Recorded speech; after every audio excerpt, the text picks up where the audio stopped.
ଯାଜପୁର ଜିଲ୍ଲା ଧର୍ମଶାଳାର ବରଡ଼ା ଠାରୁ ତୁରଙ୍ଗକୁ ସଂଯୋଗ ହୋଇଥିବା ଗ୍ରାମ୍ୟ ନିର୍ମାଣ ବିଭାଗର ରାସ୍ତାକୁ ପୁନଃନିର୍ମାଣ ପାଇଁ ସ୍ଥାନୀୟ ଧର୍ମଶାଳା ବିଧାୟକ ପ୍ରଣବ କୁମାର ବଳବନ୍ତରାୟ ଶୁଭ ଉଦ୍ଘାଟନ କରିଛନ୍ତି।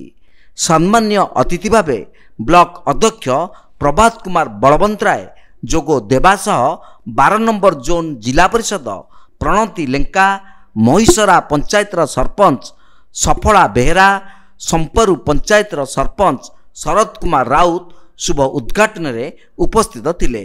ଏହି ରାସ୍ତା ଉପରେ ନିର୍ଭର କରି ମଧୁପୁରଗଡ଼, ମହିଷରା ଓ ସମ୍ପରୁ ପଞ୍ଚାୟତର ହଜାର ହଜାର ଜନସାଧାରଣ ଚଳି ଆସୁଛନ୍ତି। ଏହି ରାସ୍ତା ଦୀର୍ଘ 5 ବର୍ଷ ଧରି ଖାଲଖମାରେ ଭର୍ତ୍ତି ହୋଇ ରହୁଥିଲା। ତେବେ ସ୍ଥାନୀୟ ବିଧାୟକଙ୍କର କର କମଳରେ ଏହି ରାସ୍ତାର ପୁନଃନିର୍ମାଣ ପାଇଁ ଶିଳାନ୍ୟାସ ହେବା ହେତୁ ସାରା ଅଞ୍ଚଳରେ ଖୁସିର ବାର୍ତ୍ତା ଖେଳି ଯାଇଥିବା ଦେଖିବାକୁ ମିଳିଛି।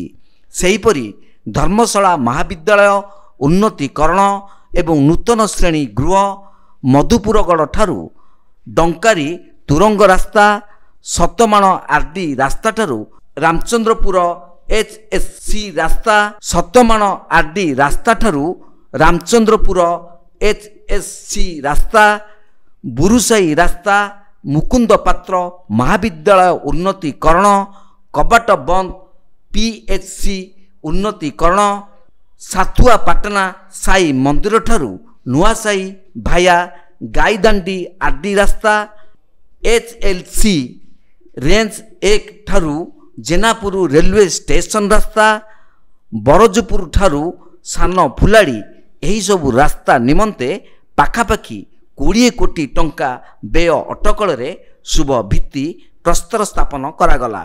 ଧର୍ମଶାଳାରୁ ଈଶ୍ୱର ଚନ୍ଦ୍ର ବାରିଙ୍କ ରିପୋର୍ଟ, ତୀର୍ଥକ୍ଷେତ୍ର ଲାଇଭ୍।